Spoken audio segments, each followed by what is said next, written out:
में विपक्ष के नेता आतिशी ने सीएम रेखा गुप्ता को चिट्ठी लिखी है। आतिशी ने लिखा कि अगर आप दिल्ली वासियों को सुरक्षा सुनिश्चित नहीं कर सकते तो आपको सत्ता से बने रहने का कोई अधिकार नहीं है। बेहतर होगा कि आप इस्तीफा दे दें।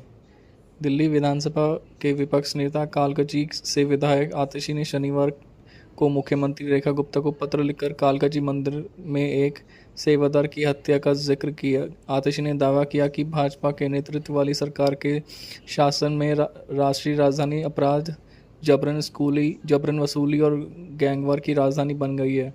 आतिशी ने बयान पर भाजपा की दिल्ली सरकार की ओर से तत्काल कोई प्रतिक्रिया नहीं आई। अपने पत्र में आतिशी ने आरोप लगाया कि दिल्ली वासी अब अपने घरों, बाजारों या कहीं यहाँ तक कि पूजा स्थलों में भी सुरक्षित महसूस नहीं करते हैं।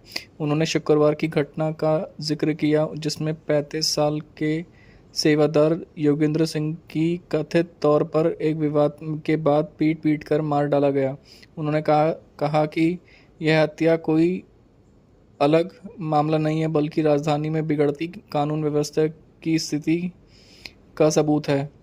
हिंसा की हालिया घटनाओं की ओर से इशारा करते हुए आतिशी ने मुख्यमंत्री को याद दिलाया कि इस महीने की शुरुआत में निजामुद्दीन में अभिनेत्री हुमा कुरैशी के चचेरे भाई की हत्या कर दी गई थी। आईपी एक्सटेंशन में पुलिस आयुक्त कार्यालय के पास एक युवक ने चाकू मार दिया गया था। जबरन वसूली की मांग के सिलसिले में एक प्रॉपर्टी डीलर के आवास पर गोलीबारी करी गई थी। आतिशी ने पूछा कि हाल ही में आप पर भी हमला हुआ। अगर मुख्यमंत्री खुद सुरक्षित नहीं है तो आम नागरिक कैसे सुरक्षित महसूस कर सकते हैं। उन्होंने लिखा कि इससे साबित होता है कि कानून व्यवस्था अपराधियों के नियंत्रण में है और पुलिस लाचार हो गई है। 4 इंजन वाली भाजपा सरकार की आलोचना करते हुए आतिशी ने कहा कि सुरक्षा और विकास को गति देने के बजाय दिल्ली में चारों इंजन जाम हो गए हैं। अगर आप दिल्ली वासियों की सुरक्षा सुनिश्चित नहीं कर सकते तो आपको सत्ता में बने रहने का कोई अधिकार नहीं है। बेहतर होगा कि आप इस्तीफा दे दें।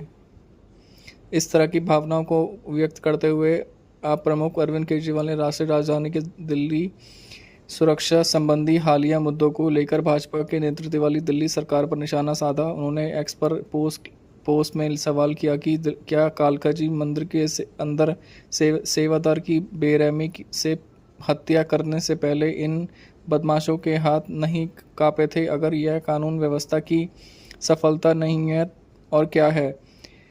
भाजपा के चारों इंजन ने दिल्ली को इस हाल में पहुंचा दिया है कि अब ऐसी घटनाएं मंदिरों में भी हो रही हैं। क्या दिल्ली को कोई सुरक्षित है या नहीं।